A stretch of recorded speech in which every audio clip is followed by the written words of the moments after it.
அஞ்சியது போல்தான் நிகழ்கிறது. மகாதேவர் உனது நண்பனை மூடனாக்கி விட்டார். தன் விருப்பப்படி அவனை ஆட்டி வைக்கிறார். மகாதேவர் இங்கு வருவதிலிருந்து எவராலும் தடுக்க இயலாது. மகாதேவர் இங்கு வந்துவிட்டால் பிறகு பார்வதி தேவிக்கு நினைவு வந்துவிடும். நமது அசுர குலம் தோற்றுவிடும்.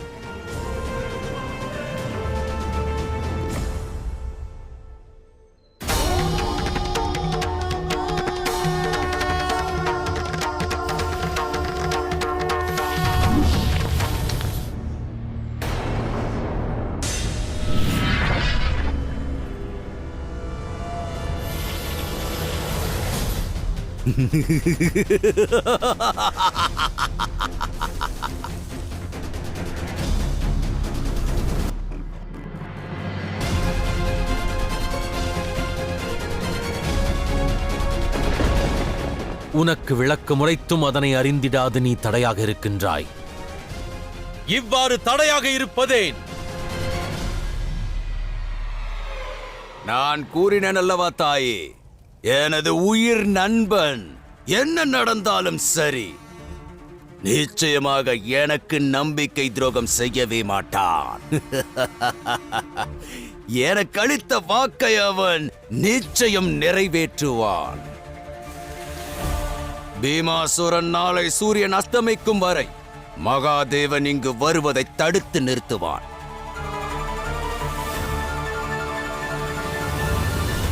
தாங்கள் என்ன எண்ணினீர்கள் மகாதேவா? தங்கள் இனிமையான வார்த்தையை கேட்டு மயங்கி விடுவேன் என்றா? நடந்தது அனைத்தையும் நான் மறந்து விடுவேன் என்றா? என் மனைவியை நான் இழந்த பொழுது நான் தங்களிடமும் உதவியை நாடினேன். ஆனால் தாங்கள் அன்று செவி சாய்க்கவில்லை.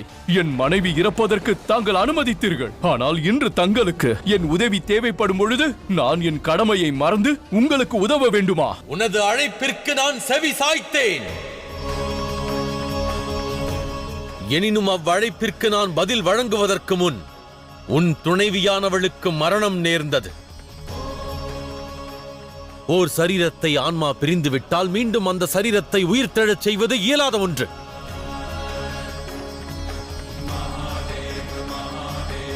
பீமாசுரா, கடந்த துயரங்களை நீ நிகழும் அதர்மத்திற்கு ஆதாரமாக்கிடாதே. அது நஞ்சிற்கு நிகர். நஞ்சினால் மனதினை நிரப்பிடாதே. தங்கள் உபதேசம் தேவையில்லை. என் துக்கத்திற்கு தான் இங்கு முதல் மரியாதை. என் மனைவியை இழந்தேன். ஆனால் நான் என் நண்பனை இழக்க மாட்டேன். என்ன நடந்தாலும் சரி, இந்த வனத்தில் இருந்து வெளியேற நான் அனுமதிக்க மாட்டேன். நாளை சூரியன் அஸ்தமிக்கும் வரை ஆதிசக்தி பலவீனமாகும் வரை சிவன் இங்குதான் திரிய வேண்டும். சிவன் இங்குதான் திரிய வேண்டும்.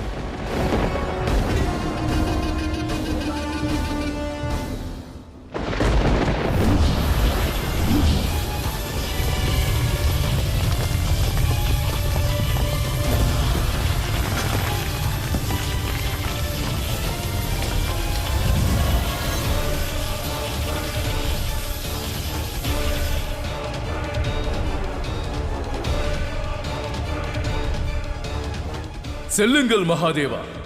எப்பாதையில் தாங்கள் சென்றாலும் தங்களால் சக்தியை சென்றடைய இயலாது. எனது இந்த மாய வலையில் சுற்றித் திரிவீர்கள்.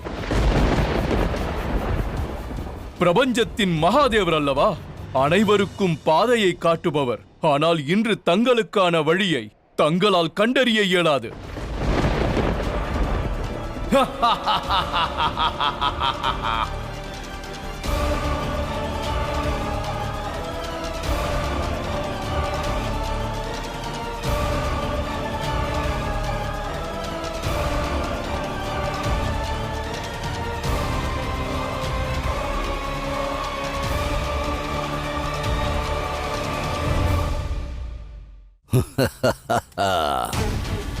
மகாதேவா, நாளை சூரியன் அஸ்தமிக்கும் வரை அந்த வனத்திலிருந்து தங்களால் தப்பிக்க இயலாது.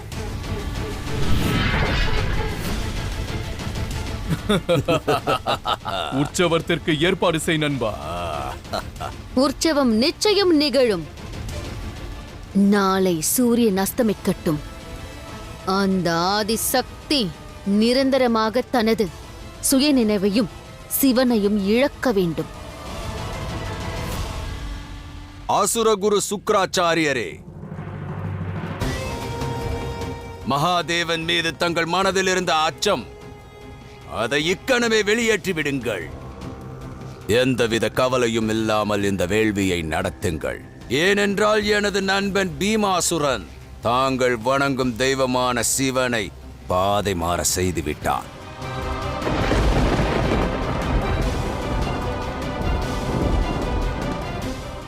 இந்த அண்ட சராசரங்களிலும் தங்களது சிவனை இந்த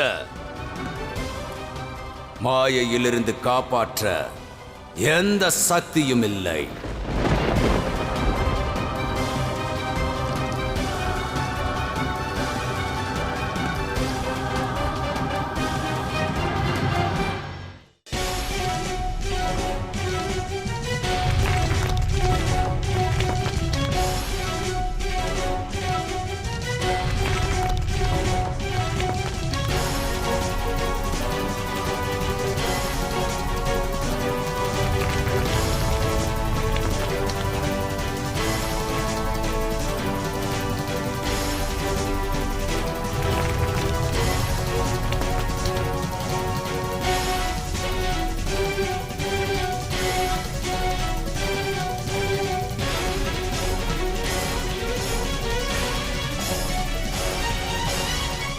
இயற்கையே, என் சக்தியை கண்டறிந்திட பாதையை காட்டுங்கள். நான் செல்ல வேண்டிய மார்க்கம் எங்கே? நான் செல்ல வேண்டிய மார்க்கம் எங்கே?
நன்கறிந்திட்டேன். இயற்கையுமே வழி அறிந்திடாதிருக்கின்றது. உன்னால் சகாயம் புரிந்திட இயலாதென்றறிவேன். உன் வேதனையையும் என்னால் புரிந்து கொள்ள முடிகிறது. ஆனால் எவரேனும் ஒருவர் என் சக்தியை நான் கண்டறிந்திட எனக்கு சகாயம் புரிந்திட இயலும் அல்லவா? எனக்கு வழிகாட்ட இயலும் அல்லவா? அது எவர் என்று நான் அறிந்தாக வேண்டும். நான் அறிந்தாக வேண்டும்.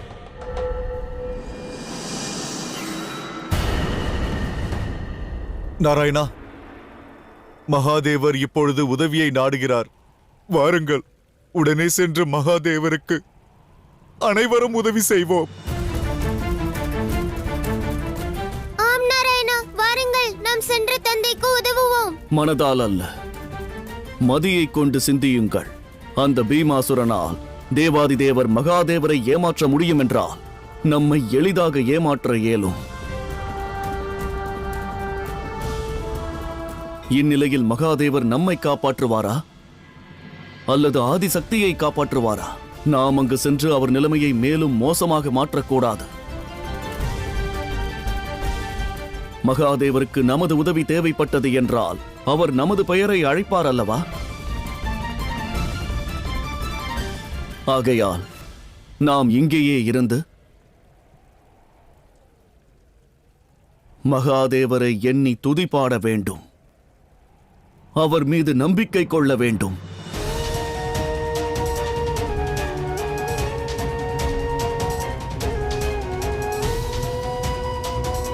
மன்னியுங்கள் மகாதேவா, சூழ்நிலை மோசமாக உள்ளது. காலமும் நமக்கு எதிராக உள்ளது. இந்நிலையில் எங்கள் எவராலும் தங்களுக்கு உதவ இயலாது.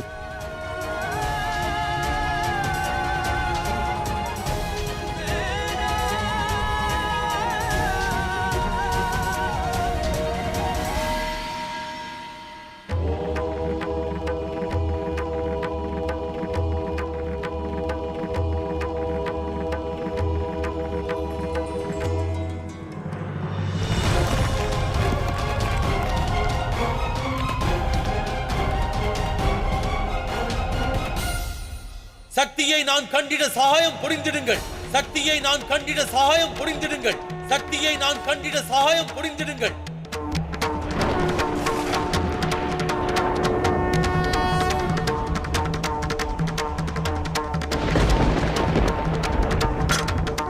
இப்பிரபஞ்சத்தின் சிவன் உங்களை அழைக்கின்றான். இன்று பிரபஞ்சத்தில் இந்த சிவனானவனுக்கு சக்தியை காத்திட்டு மீட்பதற்கான வழி கண்டறிய வேண்டும். சக்தியை காத்திட்டு மீட்பதற்கான வழி கண்டறிய வேண்டும். இது நமது பிரபு மகாதேவரின் குரல் அல்லவா? அவருக்கு என்ன நேர்ந்தது? அண்ட சராசரத்திற்கும் உதவி புரியும் நமது மகாதேவர் இன்று தமது பக்தர்களிடம் உதவியை நாடிக்கொண்டிருக்கிறார். நமது மகாதேவர் இப்போது நமது உதவியை நாடுகிறார் அல்லவா? வாருங்கள், நாம் சென்று அவருக்கு உதவுவோம். வாருங்கள். இன்று இந்த சிவனுக்கு உங்களில் எவராயினும் சகாயம் புரிந்தாக வேண்டும்.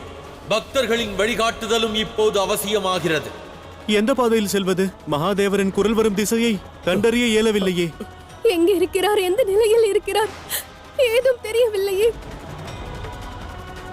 மகாதேவா, எங்களுக்கு பாதையை காட்டுங்கள். நாங்கள் தங்களுக்கு உதவ விரும்புகிறோம். இந்நிலையில் எங்களால் தங்களுக்கு எவ்வாறு உதவ முடியும்? மகாதேவா, தாங்கள் இருக்குமிடத்தை உணர்த்துங்கள். நாங்கள் அனைவரும் துர்பாகியசாலிகள் ஆவோம். நமக்கு நற்கதியை அளிக்கும் மகாதேவர் இன்று நம்மிடம் உதவியை நாடுகிறார். ஆயினும் அவருக்கு நம்மால் உதவ இயலவில்லையே.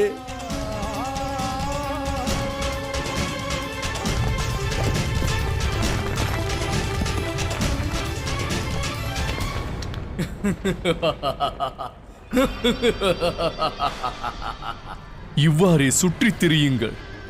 என் மாய வனத்திலிருந்து தங்களால் நிச்சயம் தப்பிக்க இயலாது. எவரும் உதவ வரமாட்டார்கள். நாராயணா, பீமாசுரனின் மாயை மிக பெரியதாக உள்ளது. அதோடு மகாதேவருக்கும் எவராலும் உதவ முடியவில்லை. மகாதேவர் எவ்வாறு வெளியே வருவார் நாராயணா? இந்த சூழ்நிலையின் துரதிருஷ்டம் அதுதான் நந்தி. எவர் ஒருவர் உயர்ந்த நிலையில் இருக்கிறாரோ அவருக்கு உதவி செய்ய மிக குறைந்த அளவில் தான் நபர்கள் இருக்கிறார்கள் நந்தி. நமது மகாதேவர் பிரம்மாண்டத்தில் எங்கும் வியாபித்திருப்பவர். ஆனால் இன்று அவருக்கு வழிகாட்டுவதற்கு பிரபஞ்சத்தில் உள்ள ஒரு மானிடராலும் இயலவில்லை.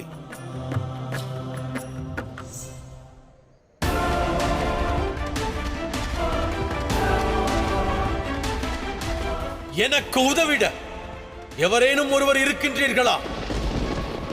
யாரையா நீ?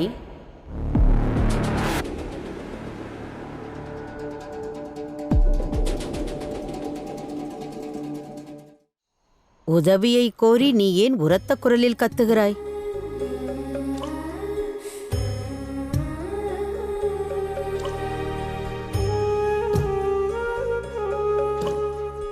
ஏதுமில்லை தாயே. வனத்தில் பாதை தவறினேன். புறம் செல்ல பாதையை தேடுகிறேன். நானே கண் பார்வையற்றவள். இதுவரையில் இந்த வனத்தை விட்டு வெளியில் செல்லாதவள். உனக்கு எவ்வாறு என்னால் வழிகாட்ட இயலும்? தாங்கள் எங்கேனும் செல்ல வேண்டுமா? வேண்டாம் மகனே, நான் சென்று விடுவேன். என் சிவனின் மீது எனக்கு முழு நம்பிக்கை இருக்கிறது. நான் பார்வையற்றவளாக இருக்கலாம், ஆனால் இதுவரை இந்த வனத்தில் உள்ள விருட்சத்தில் மோதியது இல்லை. என் இல்லத்தை நானே கண்டறிந்து செல்வேன். ஏனென்றால் யார் மீது நாம் அளவு கடந்த நம்பிக்கை வைத்திருக்கிறோமோ அவர் பெயரை சொன்னால் தானாக பாதை கிடைத்துவிடும்.